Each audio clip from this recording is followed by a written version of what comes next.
آج ہم اپنا اس وجہ سے وقار کھو بیٹھے ہیں۔ بقول اقبال، یہ فکر مرد مسلمانی کھو دی جب سے، رہی نہ دولت مسلمانی و سلیمانی۔ غرض میں کیا کہوں تجھ سے کہ وہ صحرا نشیں کیا تھے، جہاں گیر و جہاں دار و جہاں بان و جہاں آرا۔ اقبال کے مطابق ریگستان میں رہنے والے دنیا اور دنیا کے لوگوں کو فتح کرنے والے اور ترقی دینے والے تھے۔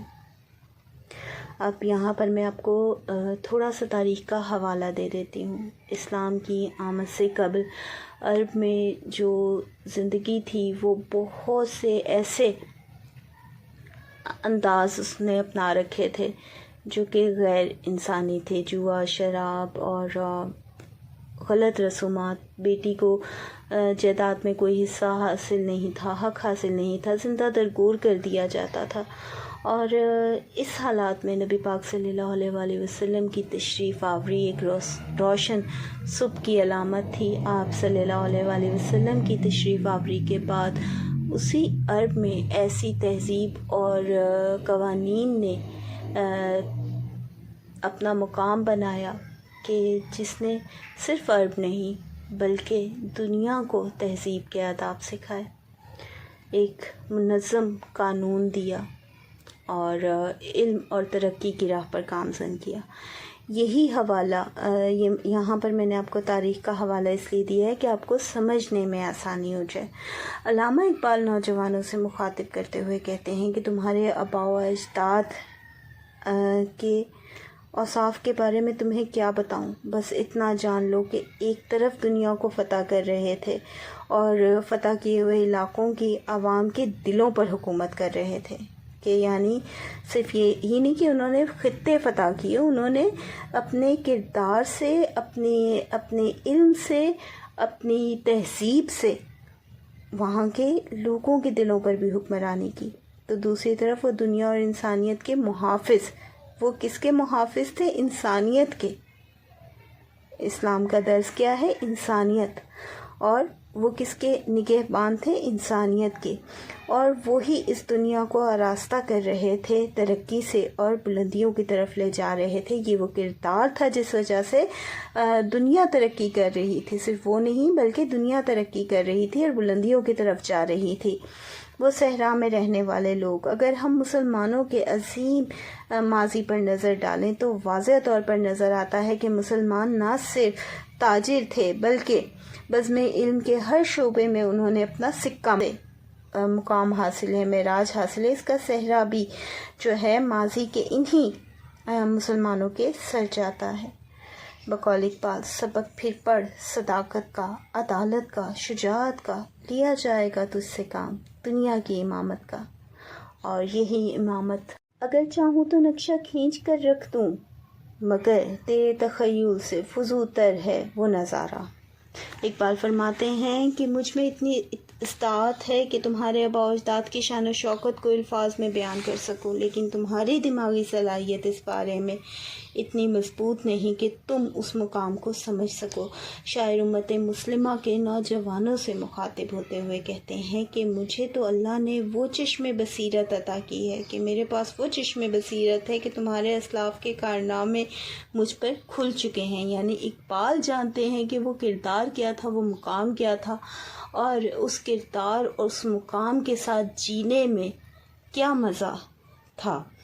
لیکن اور اگر میں چاہوں تو اس کردار کو، اس کارناموں کو، اس شان و شوکت کو الفاظ میں تمہارے سامنے اس کا نقشہ کھینچ کر رکھ دوں، لیکن تم میں اتنی قوت نہیں کہ تم اس مقام کو سمجھ سکو۔ مجھے اللہ نے وہ قوت اظہار دیا ہے، اس قوت کی مدد سے میں ماضی کے مسلمانوں کے کمال اور ان کے مقام کا نظارہ تمہیں دکھا سکتا ہوں، لیکن تم اسے نہیں دیکھ سکتے، کیونکہ اس کے لیے دیدہ بینا چاہیے، یعنی اس کے مشاہدے کے لیے ضروری ہے کہ چشم بصیرت ہو۔